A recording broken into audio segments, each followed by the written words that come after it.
નમસ્તે વિદ્યાર્થી મિત્રો, આપણે છે એ અગાઉના ક્લાસની અંદર છે વિશેષણની ચર્ચા કરી, બરાબર.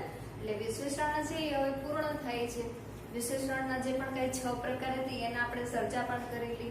વિશેષણના 6 પ્રકારો વિશે છે આપણે વિસ્તૃત રીતે માહિતી મેળવી કે વિશેષણ છે કોને કહેવાય, બરાબર. વિશેષણના કેટલા પ્રકાર છે, અવિકારી, વિકારી, વિશેષણ કોને કહેવાય, આ બધા જ વિશે માહિતી મેળવ્યા બાદ છે હવે આપણે નિપાત વિશે ચર્ચા કરવાની છે, બરાબર. જેવી રીતે મેં તમને કીધું કે ધોરણ 12 ની અંદર કૃદંત છે મિત્રો 3 પ્રકારે પૂછાય છે, વિશેષણ છે 2 પ્રકારે પૂછાય છે અને નિપાત છે પણ 2 પ્રકારે પૂછાય છે, બરાબર. એટલે આપણે છે કે ધોરણ 12 ની અંદર પણ આપણને છે ઉપયોગી બને છે નિપાત, બરાબર. એટલે નિપાત છે એની અંદર જોવા મળે તો કે બોર્ડના પ્રશ્નપત્ર છે એની અંદર મોટાભાગે એવું કીધેલું હોય કે જે 2 પ્રકારે પૂછાય છે તો કે ખાલી જગ્યામાંથી છે એ નિપાત શોધીને લખો, બરાબર.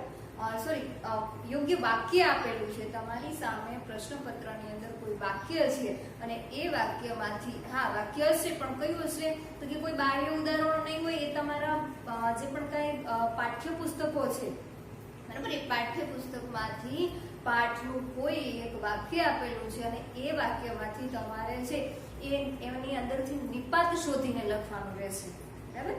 અને પછી બીજી રીતે એવું કે જે પણ કઈ વાક્ય આપેલું છે એની અંદર એક ખાલી જગ્યા છે, કે નીચેની ખાલી જગ્યામાં યોગ્ય નિપાત મૂકો, બરાબર. એટલે આપણને ખ્યાલ છે કે નિપાત છે એની અંદર કેટલાક સંયોજકો આવે છે, બરાબર. તો પહેલા આપણે જોઈ લઈએ કે નિપાત કોને કહેવાય. સામાન્ય રીતે આપણે હંમેશા એવું ભણતા આવ્યા છે કે નિપાત એટલે કે કોઈ પણ વ્યય કે ફેરફાર ન થાય, બરાબર. વ્યય એટલે કે બગાડ, ફેરફાર ન થાય. અહીં આપણે જોઈશું જેમાં કોઈ પણ વ્યય કે ફેરફાર ન થાય તેને આપણે નિપાત કહીએ છીએ, પણ નિપાતને આપણે વિસ્તૃત રીતે માહિતી મેળવી નથી, બરાબર. કેટલાક એની અંદર એવા સંયોજકો મૂકવામાં આવે છે. સામાન્ય રીતે જોવામાં આવે તો કોઈ વાક્ય છે એક શબ્દ વગર પણ અધૂરું લાગે છે, બરાબર. કોઈ એક અક્ષર વગર પણ અધૂરું લાગે છે. આપણને ખ્યાલ છે કે અક્ષરથી શબ્દ બને છે અને શબ્દોથી વાક્યો બને છે, બરાબર.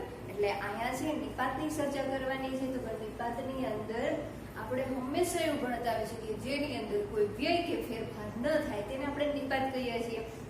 તો હવે છે એની અંદર કેટલાક જે પણ કઈ સંયોજકો ઉમેરેલા છે એ સંયોજકોની અંદર આપણે જોવાનું છે કે એ સંયોજકોને દૂર કરો તો વાક્યનો કોઈ અર્થ નથી રહેતો, વ્યય કે ફેરફાર ન થાય, બરાબર. કે જેની અંદર જેમાં કોઈ પણ વ્યય કે ફેરફાર ન થાય તેને નિપાત કહેવામાં આવે છે. આપણે હંમેશા એવું ભણતા આવ્યા છીએ, બરાબર. એટલે એની અંદર કેટલાક સંયોજકો હશે અને એ સંયોજકો છે આપણે ઓળખીએ છીએ. આપણે ખ્યાલ છે કે નિપાતના કુલ કેટલા પ્રકાર છે તો કે 4 પ્રકાર છે, બરાબર. હવે જો આપણે છે એ કૃદંતની માહિતી મેળવી તો કૃદંતની માહિતી મેળવતી વખતે આપણે કીધું કે કૃદંતની અંદર કુલ 6 પ્રકાર છે, વિશેષણના પણ કુલ 6 પ્રકાર છે, નિપાતના 4 પ્રકાર છે. કેટલા છે? 4, બરાબર. એટલે આ મિત્રો તમારે બોર્ડના પ્રશ્નપત્ર ધોરણ 12 ની અંદર બોર્ડના પ્રશ્નપત્ર અનુસાર જો જોવામાં આવે તો આ તમારે બધું છે એ કુલ બધું જ વ્યાકરણ તમારે એક આખો સી વિભાગ છે 20 ગુણનો છે. એટલે 20 ગુણમાંથી અડધો ગુણ પણ આપણી માટે ખૂબ મહત્વનો હોય છે, બરાબર. એટલે આપણે ધોરણ 12 ની અંદર પણ ઉપયોગી બને, પણ આપણે જે ધોરણ 11 ની અંદર જ ઉપયોગી બને એવું નથી.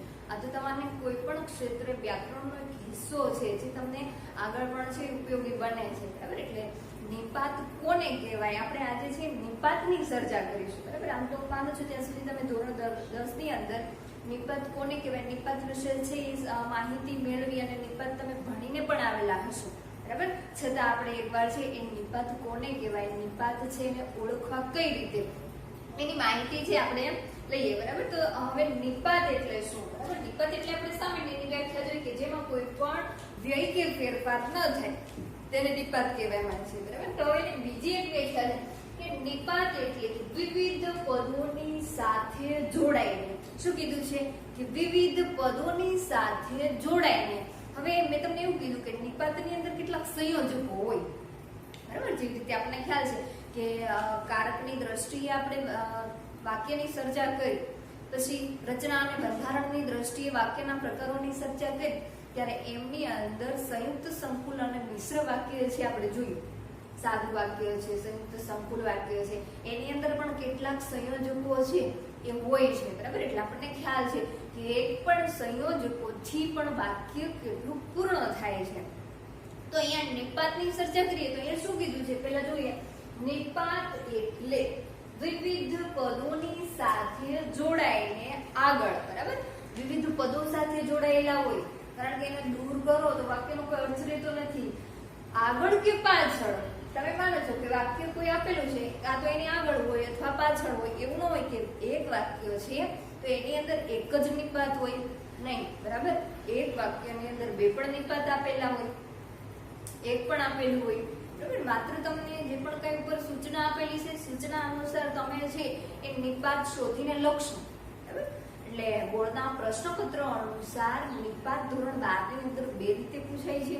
એક તો ખાલી જગ્યામાં નિપાત મૂકવાનો હોય છે અને એક છે કે વાક્ય આપેલું છે અને એ વાક્યમાંથી તમારે છે એ નિપાત શોધીને નીચે લખવાનો છે, બરાબર. એટલે અહીંયા શું કીધું કે નિપાત એટલે કે વિવિધ પદો સાથે જોડાઈને આગળ કે પાછળ, બરાબર. આગળ પણ આપેલું હોય, પાછળ પણ આપેલું હોય, આગળ કે પાછળ આવતા અને ભાર કે અર્થની વિશેષતા દર્શાવેલી હોય. જો કોઈ વાક્ય છે એની અંદર એક પણ શબ્દ ન હોય, એક અક્ષર પણ ન હોય, તો એ વાક્યનો અર્થ છે એ પૂર્ણ થતો નથી. એનો અર્થ છે આપણે કહીએ ને કે એનો અર્થ છે એ સભર થતો નથી. અર્થસભર વાક્ય કરવા માટે આપણે કોઈ એક શબ્દ છે, એક અક્ષર છે એને ઉમેરવાથી પણ વાક્ય છે અર્થસભર થાય છે, એનો વાક્યનો અર્થ છે પૂર્ણ થાય છે, બરાબર. તો અહીંયા એવા સંયોજકોની વાત કરવાની છે કે જે સંયોજકો ઉમેરવાથી વાક્ય છે અર્થસભર થાય છે, વાક્યનો અર્થ છે પૂર્ણ થાય છે. તો અહીંયા શું કીધું કે નિપાત એટલે, ફરી વાર આપણે જોવાનું છે, નિપાત એટલે કે વિવિધ પદો સાથે જોડાઈને આગળ કે પાછળ આવતા અને ભાર કે, જો ભાર આપેલો હોય, અર્થની ભાર કે અર્થની વિશેષતા બતાવતા પદોને નિપાત કહેવામાં આવે છે, બરાબર. શું કીધું કે અર્થની વિશેષતા દર્શાવતા, બરાબર. આપણે તમે કોઈ વાક્ય જુઓ તો એની અંદર છે ઘણી વાર તમે એવા અવારનવાર દિવસની અંદર ઘણા બધા વાક્ય બોલો છો અને એ વાક્યની અંદરથી તમે છે કોઈ એક એવો શબ્દ છે, કોઈ એવો અક્ષર છે કે જેના ઉપર તમે ખૂબ ભાર મૂકીને બોલ્યા છો, બરાબર. તમે જમશો ખરા, બરાબર. હવે જો એની અંદર લટકણિયા નિપાત છે, જે વાક્યના અંતે લટકાડીને લગાવવામાં આવેલા હોય, બરાબર. એની અંદર વિનયવાચક પણ છે, વિનયવાચક, સીમાવાચક, ભારવાચક. તો વિનયવાચકની અંદર આપણે છે એ કોઈને છે એ માનપૂર્વક છે એ આપણે બોલીએ છીએ, બરાબર. દાખલા તરીકે ગુરુજી, માતાજી, પિતાજી, આ બધા જે પણ કઈ તમે શબ્દ બોલો છો ત્યારે એની પાછળ તમે જી લગાડો છો. શા માટે? તો કે જી છે એ વિનયવાચક છે, કોઈને આપણે વિવેકથી બોલાવીએ છીએ, બરાબર. આપણે કોઈને આદર, માન, સન્માનથી બોલાવીએ છીએ ત્યારે કેટલાક આવા અક્ષરો, આવા શબ્દોનો આપણે ઉપયોગ કરીએ છીએ. આપણને ખ્યાલ નથી કે એ છે એને શું કહેવાય, એટલે કે એને છે વિનયવાચક નિપાત કહેવાય, પણ આપણે છે ઘણીવાર ગુરુજી, નમસ્તે ગુરુજી, પ્રણામ માતાજી, આવા શબ્દ છે એ તમે વાક્યો છે દિવસમાં ઘણી વાર કોઈને બોલતા હોવો છો. કોઈને તમે માન આપો છો, કોઈને તમે આગ્રહ, બરાબર, તમે કરો છો, તો એની અંદર તમે આવા શબ્દ કે અક્ષરનો ઉપયોગ કરો છો, પણ તમને ખ્યાલ નથી કે આની અંદર આ જી છે શું છે, તો કે જી છે વિનયવાચક નિપાત છે. માનો કે પાઠ્યપુસ્તકનું કોઈ પણ આવું એક્ઝામ્પલ, ઉદાહરણ છે તમારી સામે મૂકવામાં આવેલું હોય, બરાબર. તો તમે છે એને સામાન્ય રીતે ઓળખવા માટે આપણે છે ભણવું જરૂરી છે. આપણે ખ્યાલ હોવો જોઈએ કે વિનયવાચક કોને કહેવાય, તો કે મોટા ભાગે એમાં જી છે એનો વધારે ઉપયોગ થયો. ગુરુજી, નમસ્તે ગુરુજી, પ્રણામ માતાજી, બરાબર. આવા શબ્દ બોલતી વખતે આપણે કોઈને માન, આગ્રહથી આપીએ છીએ ત્યારે આપણે અવારનવાર આવા શબ્દોનો છે એ ઉપયોગ કરીએ છીએ. તો હવે અહીંયા શું કીધું છે કે નિપાત એટલે કે વિવિધ પદો સાથે જોડાઈને કે આગળ પાછળ આવતા અને ભાર કે અર્થની વિશેષતા બતાવતા, અને એને નિપાત કહેવામાં આવે છે જો ભાર કે અર્થની વિશેષતા દર્શાવેલી હોય એની અંદર, બરાબર. માનો કે તમે કોઈ વાક્ય આપેલું છે એની અંદરથી તમે માત્ર એક જ કોઈ શબ્દ, કોઈ અક્ષર દૂર કરો ને તો વાક્ય છે અર્થસભર નથી રહેતું, વાક્ય છે એનો અર્થ આખો બદલી જાય છે, બરાબર. તો આવા જે પણ કાંઈ શબ્દો છે, આવા જે પણ કાંઈ અક્ષર છે મૂકવામાં આવેલા હોય જેનાથી વાક્ય છે એકદમ અર્થસભર થાય છે, બરાબર. બે વાક્યને જોડાઈ રહ્યા છે, બે વાક્યને જોડવાનું કામ કરે છે.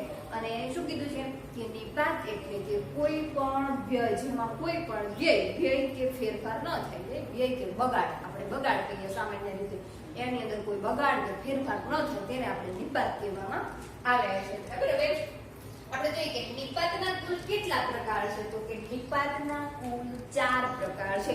મિત્રો યાદ રાખજો, ફરીવાર કહું છું, આપણે પહેલા કારકની દ્રષ્ટિએ વાક્યના પ્રકારોની ચર્ચા કરી, પછી કૃદંત જોયા, તો કૃદંતના કુલ કેટલા પ્રકાર છે, તો કે કૃદંતના કુલ 6 પ્રકાર છે.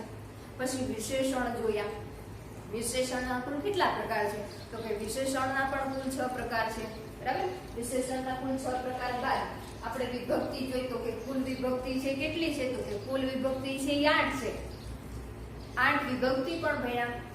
ત્યારબાદ છે વિશેષણ બાદ હવે આપણે છે નિપાતની ચર્ચા કરવાની છે, બરાબર. નિપાતના કેટલા પ્રકાર, તો કે નિપાતના 4 પ્રકાર છે, એ 4 પ્રકાર છે આપણે વિસ્તૃત રીતે ભણવાના છે. તો આપણે વાત કરીએ કે નિપાતના કુલ 4 પ્રકાર, તો એમાં ભારવાચક, તો ભારવાચક કોને કહેવાય, તો કે જેની અંદર કોઈ વાક્ય છે, એની અંદર કોઈ એક શબ્દ છે એના પર ખૂબ ભાર મુકાયેલો હોય, બરાબર. મેં તમારી સામે ઉદાહરણ પર લખેલું, કૃષ્ણા જ આ લખી શકશે, કૃષ્ણા સિવાય બીજું કોઈ લખી શકશે નહીં, કૃષ્ણા જ, બરાબર. કૃષ્ણા જ આ લખી શકશે, કૃષ્ણા સિવાય બીજું કોઈ લખી શકશે નહીં, એનો મતલબ એવો છે કૃષ્ણા જ, કૃષ્ણા સિવાય બીજું કોઈ નહીં. આપણે જ ઉપર એક શબ્દ છે, એક અક્ષર છે, એના ઉપર આપણે ભાર મૂકેલો છે.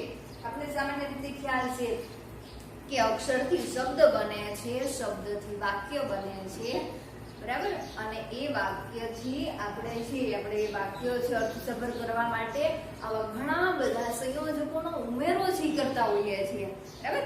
હવે જો મેં એવું કીધું કે કૃષ્ણા જ આ લખી શકશે, કૃષ્ણા જ ઉપર વધારે ભાર, તો કૃષ્ણા સિવાય બીજું કોઈ નહીં, પણ કૃષ્ણા જ આ લખી શકશે, બરાબર. તો આવા તમે વાક્યો બોલો છો જેના ઉપર વધારે કોઈ અક્ષર, કોઈ શબ્દ ઉપર ભાર મૂકેલો છે, એને આપણે ભારવાચક નિપાત કહીશું.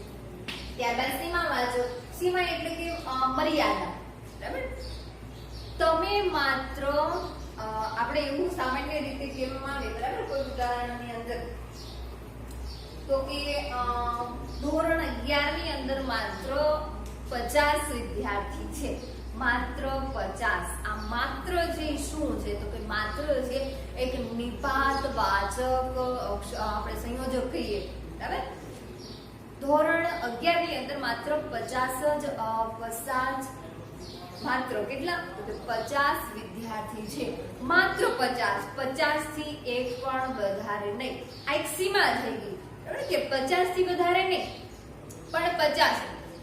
ફક્ત તમે જ આ કાર્યક્રમમાં આવજો, ફક્ત તમે જ, તમારા સિવાય બીજું કોઈ નહીં, બરાબર. આપણે એવું કહી શકીએ ફક્ત તમે જ, આપણે માત્ર એકને જ ઇન્વાઇટ કર્યા છે, આપણે એકને જ આમંત્રણ આપ્યું છે, બીજા કોઈને નહીં, ફક્ત તમે જ આ કાર્યક્રમમાં આવજો, બરાબર. કે તમારા સિવાય કોઈ નહીં. અહીંયા સીમા, અહીંયા હદ છે કે તમારા સિવાય બીજું કોઈ છે આવવું જોઈએ નહીં, બરાબર. એટલે આવા જે છે એને સીમાવાચક કહેવાય. સીમાવાચકની અંદર આપણે ખ્યાલ છે કે સીમા એટલે કે હદ, કોઈ પણ હદ કે મર્યાદા કે જેને આપણે સીમાવાચક નિપાત કહેવાય. તો ભારવાચકની અંદર કોઈ શબ્દ છે એના પર ભાર મૂકેલો હશે, બરાબર ને, કે કૃષ્ણા જ આ લખી શકશે, કૃષ્ણા સિવાય બીજું કોઈ લખી શકશે નહીં.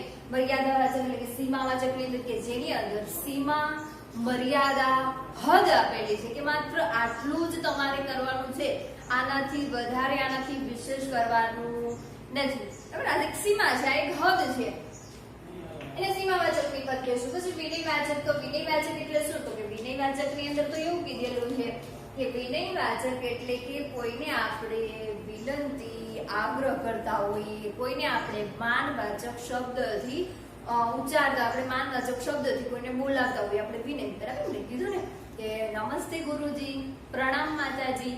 તો આ જી છે એ એક માનવાચક શબ્દ છે, એક વિનયવાચક, વિવેકભર્યો શબ્દ છે, બરાબર કે જેની અંદર છે આ જી શબ્દ છે ને એક વિનયવાચક નિપાત છે. પછી શું કીધું કે પ્રકીર્ણ કે લટકણિયા રૂપ નિપાત, બરાબર. પ્રકીર્ણ, લટકણિયા શા માટે કીધું કે વાક્યની અંતે જે લટકાયેલો હોય, બરાબર.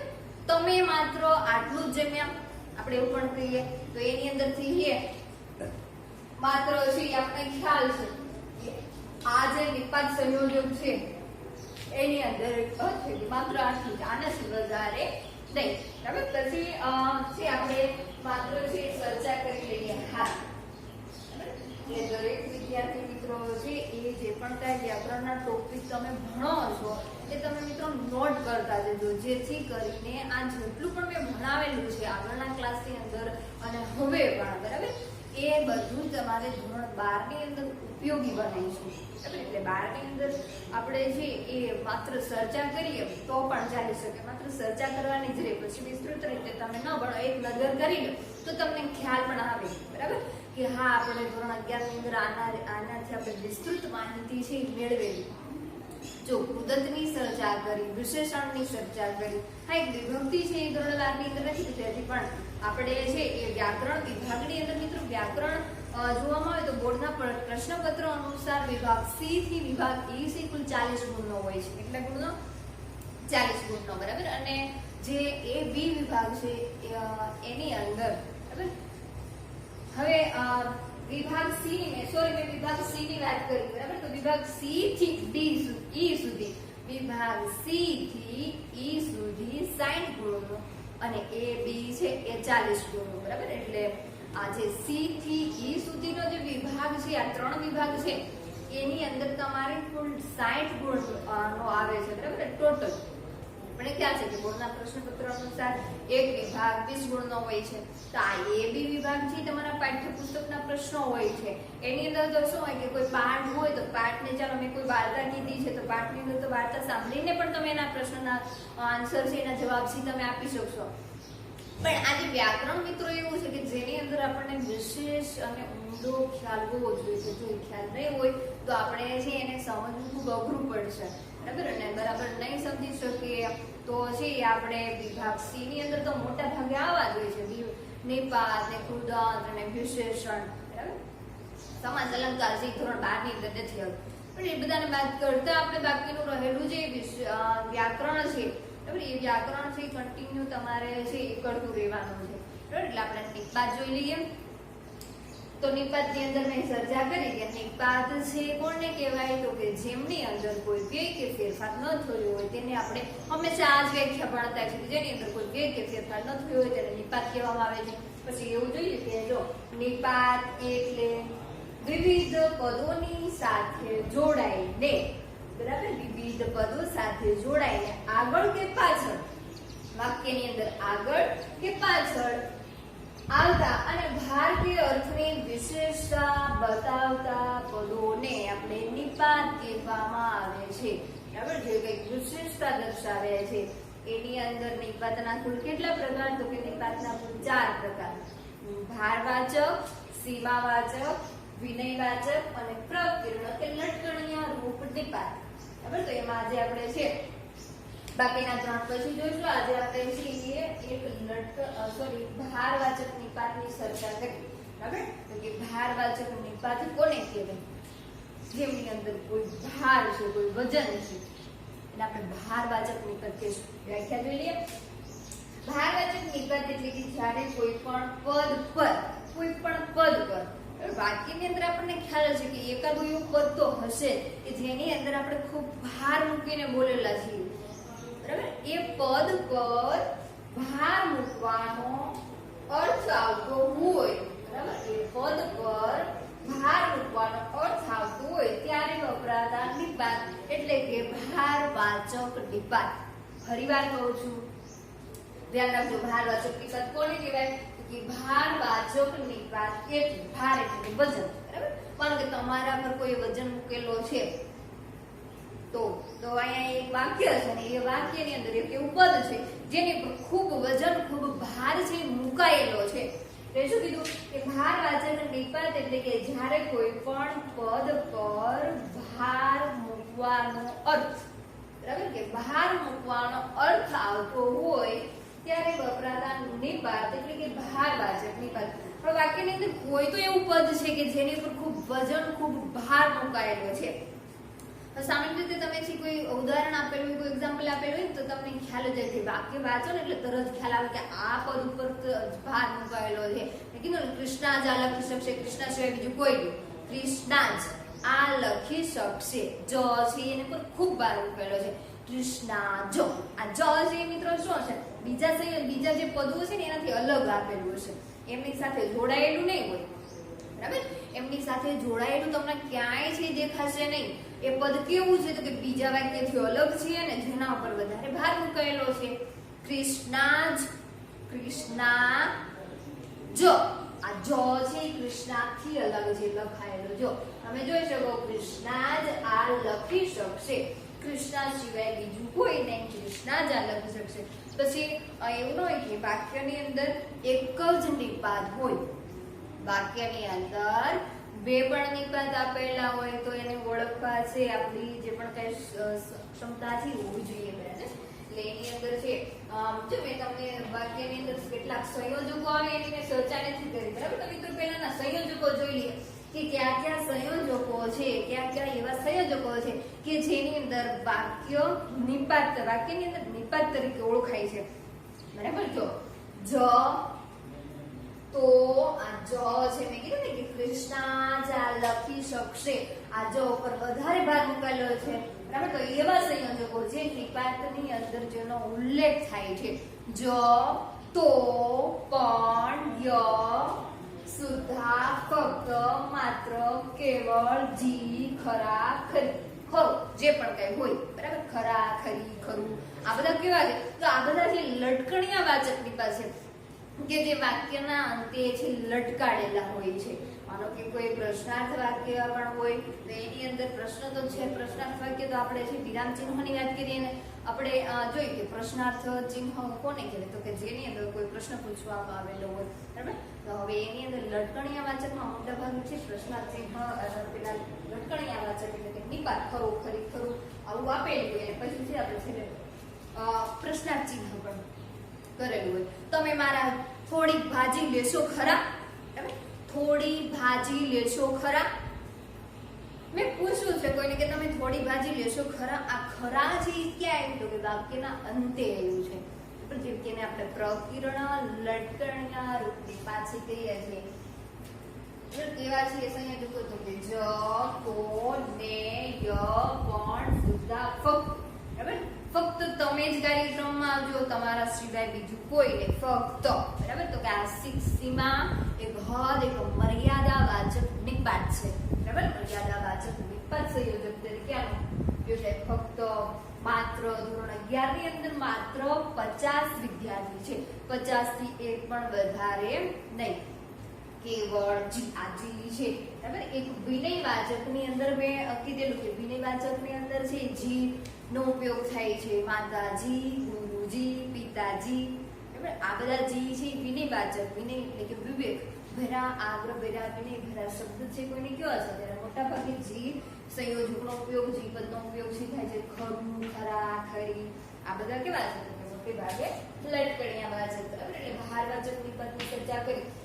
ભારવાચક નિપાત એટલે કે જ્યારે કોઈ પણ પદ ઉપર ભાર મૂકવાનો અર્થ બતાવ્યો હોય ત્યારે તેને છે ભારવાચક નિપાત કહીએ છીએ. બરાબર, એની અંદર આપણે એક ઉદાહરણ પણ જોયું કે કૃષ્ણા જ આ લખી શકશે, કૃષ્ણા જ આ લખી શકશે, કૃષ્ણા સિવાય બીજું કોઈ લખી શકશે નહીં. આ જ છે એના પર વધારે ભાર મુકાયેલો છે. તેને તો બોલવું જ છે, તેને તો આ તો છે પણ નિપાત છે, તો ઉપર પણ આપણે શી ભાર મૂક્યો, તેને તો બોલવું જ છે. જો ઉપર પણ ભાર મૂક્યો. મેં તમને કીધું ને કે વાક્યની અંદર માત્ર એક જ કોઈ નિપાત હોય એવું માની લેવું નહીં, વાક્યની અંદર બે પણ નિપાત હોઈ શકે. બરાબર, તો એની અંદર છે આપણે જોવાનું છે કે જેની અંદર વધારે તમારે એની અંદર કોઈ પેટા પ્રકાર નથી દર્શાવવાના. બોર્ડના પ્રશ્નપત્ર અનુસાર તમે કોઈના પેટા પ્રકાર નથી દર્શાવવાના, માત્ર છે એવું કીધેલું હોય કે વાક્યમાંથી નિપાત શોધીને લખો, ખાલી જગ્યામાં યોગ્ય નિપાત મૂકો. બરાબર, આપણે તો આ ખ્યાલ માટે વિસ્તૃત ભણવા પણ જરૂરી છે. તેને તો બોલવું જ છે. બરાબર, આ જ અને આ તો આ બે છે એવા નિપાત છે કે જેની પર વધારે ભાર મુકાયેલો છે. બરાબર, એટલે હું માનું છું ત્યાં સુધી દરેક વિદ્યાર્થી છે એને ખ્યાલ આવેલો હોવો જોઈએ કે નિપાત એટલે શું, નિપાત કોને કહેવાય, નિપાતના કુલ કેટલા પ્રકાર છે, તો કે નિપાતના કુલ 4 પ્રકાર છે, જેમની અંદર આપણે કેટલાક સંયોજકો પણ જોયા. બરાબર, એટલે હાલ છે આપણે એટલા એક સંયોજકો એક નિપાત છે એની ચર્ચા કરી, બાકીના જે 3 નિપાત છે બરાબર એ 3 નિપાતની ચર્ચા હવે આવતા ક્લાસની અંદર આપણે કરશું. ત્યાં સુધી દરેક વિદ્યાર્થી છે એ બધું જ વ્યાકરણ વિભાગ પોતાના નોટની અંદર એક નોટ કરતું જવું, બરાબર, લખતું જવું, જેથી કરીને ખ્યાલ આવે કે તમે વ્યાકરણના કયા કયા મુદ્દાઓ છે એ ભણેલા છો, બરાબર, અને કયા મુદ્દાઓ છે તમારે બાકી છે.